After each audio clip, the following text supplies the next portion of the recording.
Are you an Antifa member in need of a refresher on your ABCs? Are you a radical who needs to defend yourself against the man? Then behold the face of a fierce anti-fascist warrior from Self-Defense for Radicals by our boy Mickey Z. Brought to you by the PM Press. Psst! It's supposed to sound like PMS because the white cis heteronormative Christian patriarchy hates period blood. PMS seeks to entertain, educate, and inspire you, whether that means you are seeing anarchist classics at our book fair stalls, reading our latest vegan cookbook, downloading geeky fiction ebooks, or digging new music and timely videos from our website. Well, how about that? When you learned how to defend yourself against the fascist oppressors with your mean kung fu skills, you'll have some workout music and videos to go along with your warrior training. Oh boy, more titles from the acclaimed pamphlet series from PMS. What have we got here? A Critical History of Glamour magazine? Riveting. Daring to Struggle, Failing to Win, the Red Army Faction's 1977 Campaign of Desperation. Surely a heart-rending memorial to our fallen commie comrades. Abolish Restaurants by Prohl? And after you abolish restaurants, there's a guide to writing and performing music for food. For example, you could go play at a restaurant, bar, and grill. Wait. Now, what radical self-defense guide would be complete without some inspiring quotes to get you pumped up? Like Angela Davis, Malcolm X, Arundhati Roy, Roseanne Barr. The quickest way to a man's heart is through his chest? Who is Roseanne Barr, you may be wondering? Well, she's an actress who began her career as a stand-up comedian. So, something tells me that punching through a man's chest to rip out his still-beating heart was probably intended to be a joke and not a call to arms. But you never know. Things could get real when the revolution comes. Can't wait to read the section on confirming gender identity before we learn to punch through any chests. I'm going to come back to the acknowledgments at the end of this video because there is some interesting stuff if you look up some of these names, but I've been waiting too long to learn the techniques I need to conquer the man, overthrow the capitalist machine of oppression, and start my career as a singer-songwriter performing in the burnt husks of the restaurants we overthrew during the People's Revolution. Now, my copy of this guide was missing a page, so our alphabet of self-defense is sadly lacking an author's premise and the letter A. We know that A was for awareness, so as long as we remember to stay #woke, I'm sure we'll be able to benefit from the rest of this self-defense alphabet as well. So, moving on, B is for bite. I'm just going to let this picture speak for itself. C is for cheat, and this is an interesting one. After describing a situation where you have tried to avoid a conflict, brass your way out, or run, our boy Mickey Z provides some advice from his juvenile delinquent days. Throw the first punch. To his credit, our boy Mickey is encouraging de-escalating the conflict first. But given that this is a politically themed self-defense guide, where have I seen the tactic of punching first or cheating being applied in tense political situations? Now, could I be reading some Antifa politics into this radical self-defense guide? After all, our boy Mickey Z says this advice is only for self-defense. It's on you if you misapply this sound advice in anything but a clear-cut case of self-defense, like that time Mickey's friend Steve got called out during a handball game. The guy who had a good physique and wanted to show it off started to remove his shirt. Steve waited until the shirt was covering the guy's face before launching a sledgehammer right hand. The fight was over in a matter of seconds. Remember, comrades, clear-cut self-defense, only while resisting fascist oppressors, just like Steve. D is for Dalton's rules, referring to a character from the movie Roadhouse and his 3 rules. One of these is, be nice until it's time to not be nice. Well, that sounds like good advice if you want to ensure that you only use violence in a clear instance of self-defense. Oh, wait, what's this? Note to those striving for justice and enduring social change. It's time to not be nice. Wait, is that an implicit call to start violent action? Silly me, this pamphlet is titled Self-Defense for Radicals. How do you know it's self-defense and not assault? When you're striving for justice and enduring social change, that's how.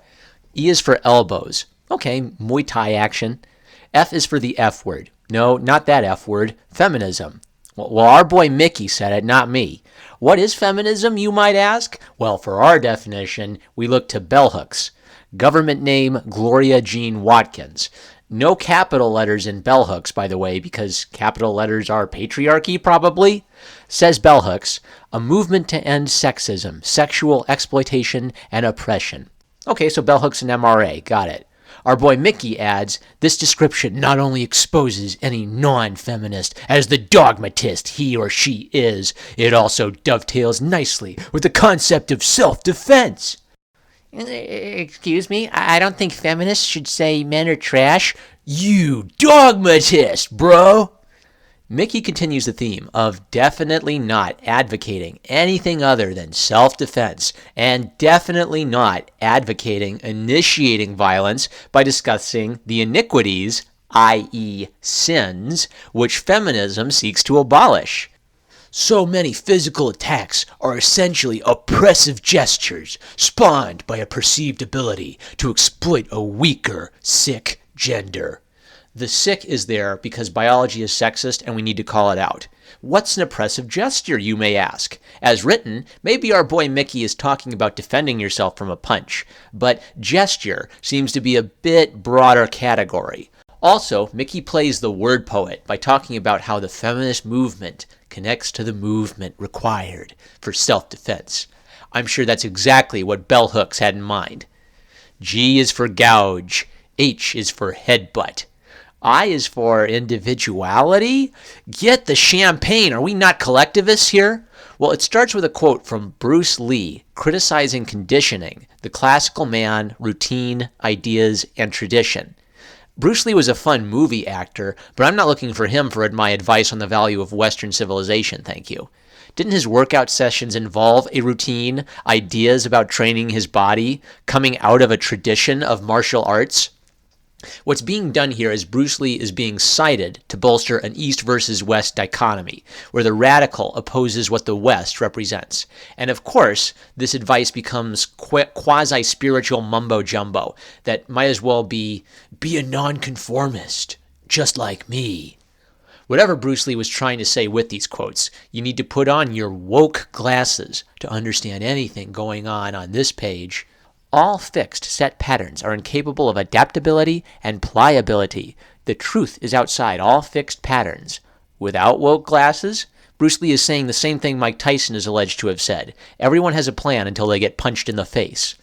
Be adaptable. With woke glasses, every move of the body is an expression of oneself. A seasoned martial artist could be defeated by a bar brawler, for our fighting style must be more true to life than what our teachers would pass on. Focus on doing, not what you're supposed to do. Earlier you quoted Bruce Lee saying that he fears the man who has practiced one kick 10,000 times. Do you think Bruce Lee's training involved getting into bar fights on a regular basis? J is for justice. Did you know that our boy Mickey once worked for a corporate gym in Manhattan? Here we learn the touching story of our boy Mickey meeting his 70-year-old friend Mary, who he assumed without evidence was an Islamophobe, because it's not like he looks for oppression and bigotry everywhere or anything like that. But it turns out that she too was woke and against the war. And then she leaned close to me and whispered, "When the revolution comes, I'll be ready, Sonny Jim." Remember, woke warriors, woke-ears, to be like Mary, a 70-year-old woman working out in a corporate gym in Manhattan in preparation for the People's Revolution. K is for knees and knuckles. Here I come, rougher than knuckles. The best of them, tougher than knuckles. You can call me Knuckles, unlike Knuckles. I don't chuckle, I'd rather flex my knuckles. L is for left hook. M is for mother love. The heart-rending story of how our boy, Mickey's mother, prayed to God to take away his rheumatic fever and give it to her, and God did. Remember, as Derek Jensen reminds us, love does not imply pacifism. Well, I'm sure Mother would be tickled pink to see that you're writing a Marxist revolutionary self-defense guide, Mickey, my boy. Who is Derek Jensen, you ask? An American author and radical environmentalist. Resist the capitalist patriarchy. It's what Mother Earth would want. N is for no, because those privileged cishet white men just don't get that no means no. O is for outside. 20th century anarchist Emma Goldman says, no great idea in its beginning can ever be within the law. How can it be within the law? The law is stationary. The law is fixed. The law is a chariot wheel which binds us all regardless of conditions of place or time. P for protect yourself and Q for quick on your feet are a few pages of some actual decent advice. R is for run. This is the best argument for why Mickey Z is not advocating initiating violence. Too bad every other page contradicts that by insinuating the time to be nice has ended in order to bring on radical political change. It's almost like our boy Mickey is evading being accused of something. S is for statistics. It's just a list of factoids to help you feel oppressed. T is for toolbox. Every tool is a weapon if you hold it right. After describing a scene from the movie High Noon, our boy Mickey argues that, when staring down murderous psychopaths, even pacifists must sometimes choose to use an unexpected tool. Does this sound like a typical self-defense situation? Is our boy Mickey describing an individual walking home and getting mugged by a gang of psychopaths? That doesn't work because he uses the plural to describe pacifists. Where have I seen a group of radical leftists in a tense situation up against another group that radicals hate and think of as psychopaths? Oh yeah, riot situations where the police are involved. I wonder if Mickey is talking about bringing tools to such an encounter to use as deadly weapons for a revolution that is purely in self-defense, of course. U is for unity. In unity and collective action, there is strength. And every fascist said, Amen. V is for voice. Scream for help. Scream at your attackers as you fight back. Scream into his ears and burst his goddamn eardrums.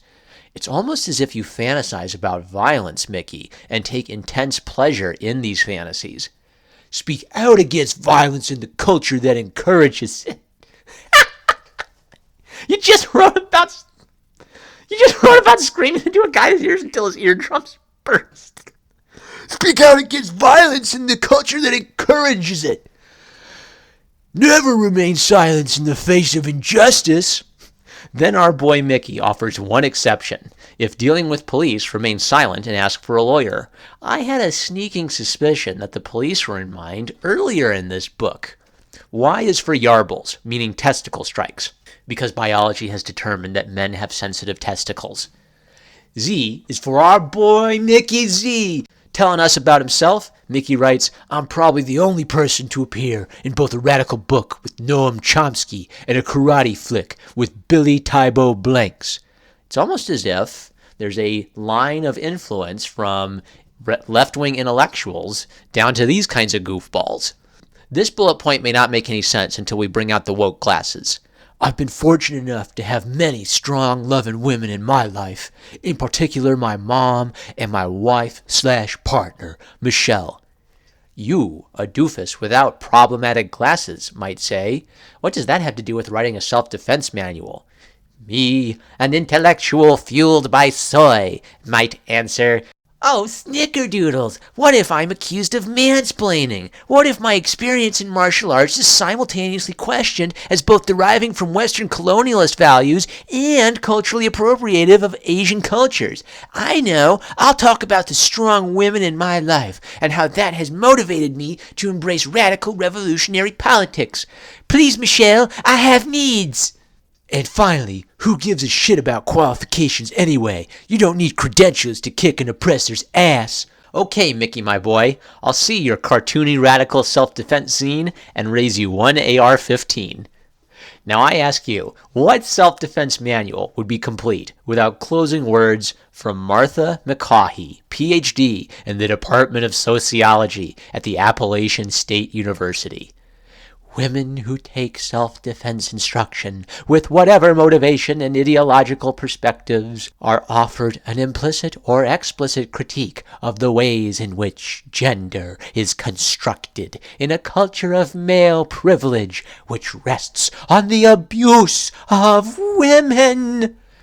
Hey, Mommy, I earned my yellow belt. That's great, honey, but now it's time for us to have a serious talk. Oh no, Mommy, not a talk. What did I do? What did I do? What is usually taken for granted as a fact of nature, that a woman simply cannot physically challenge a man, is revealed as a social script which privileges men at the expense of women.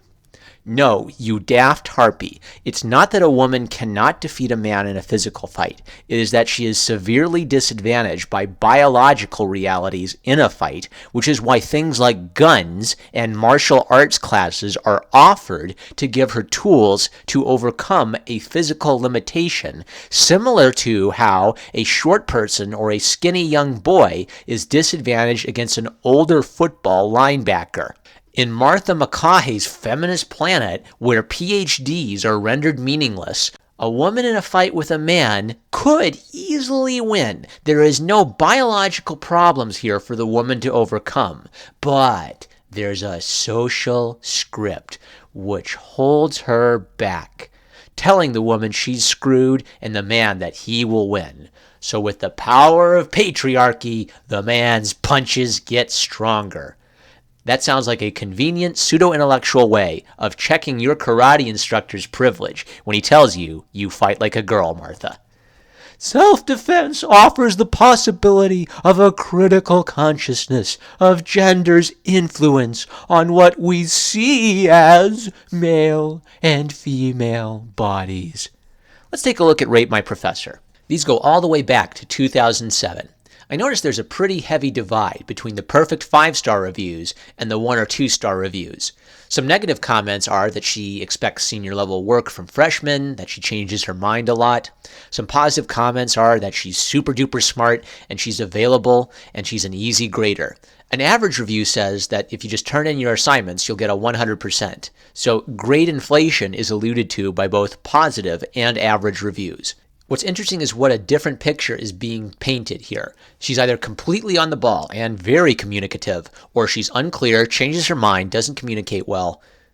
We get one heck of an interesting comment here.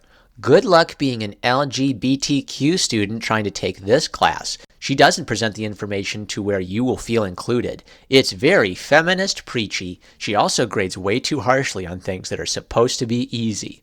Doesn't sound like a conservative campus GOP student to me there, but the picture we're getting is preachy feminist. Some of the average ratings, which have praise for her, still mention lack of clarity in assignments. One average score from 2008 flat out accuses her of bias in her grading down if she doesn't like the position you take, as opposed to how well you defend your position.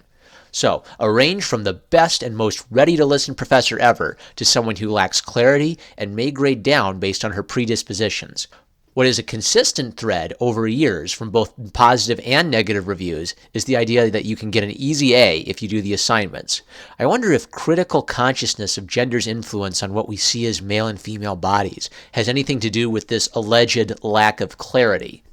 Mickey Z's bio was written by visitors to his website. Oh boy, please, please, please go archive Mickey Z's website for me. This sounds like gold. They write, the gentle concern for his fellow humans and the behind-the-scenes acts of kindness are surpassed only by the cuteness of his dimples.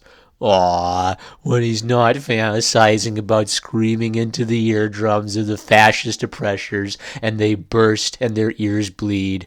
Our boy Mickey is a big, fluffy, red-splattered teddy bear. Now let's return to these acknowledgments. I want to see who these brave anti-fascist radicals just might be, and I want to hashtag recognize their hashtag wokeness. The author thanks Craig O'Hara from PMS Press, Rick the cartoonist from the plebsite, who must be the artist for this piece of literature, and friends Nancy Ryan and Mark Hand. He dedicates this work to the memory of James Langergaard. Now, could this be the same person as bike philosopher James Langergaard, who died in a bike accident 1 year prior to this being published?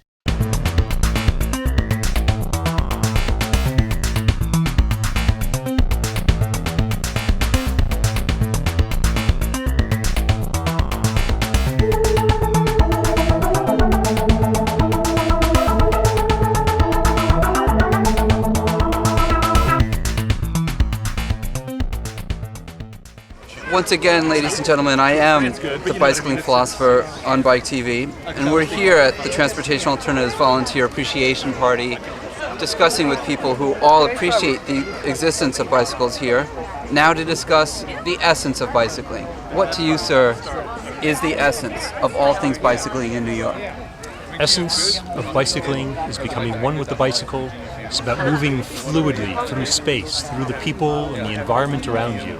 It's being alert, it's watching things happen, it's making things happen. Fluidity of motion. I'm sensing some political subtext to this video, but I have no evidence that the late James Langergaard, God rest his soul, was part of any radical movement. Just as likely he had some admirers amongst radical movements because of the importance of the bicycle for resisting fascist capitalism. What is the importance of bicycles as a tool of resistance against fascist capitalism? I'm filming you. I'm gonna hurt you.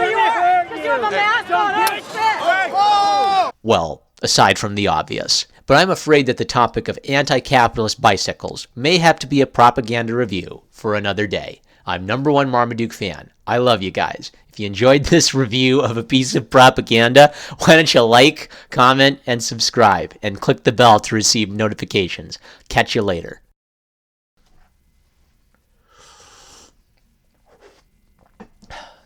Sorry guys, sipping my Diroleo tea. Except, unlike him, I actually like mine hot, because I actually drink tea. Okay, Mickey Mouse.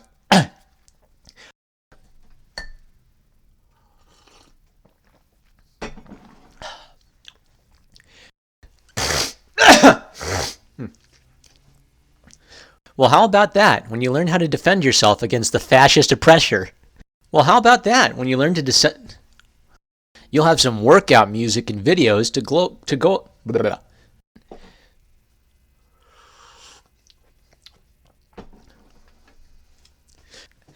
C is for cheat. Now, could I be reading some Antifa polytech? All fixed set patterns are incapable. All fixed.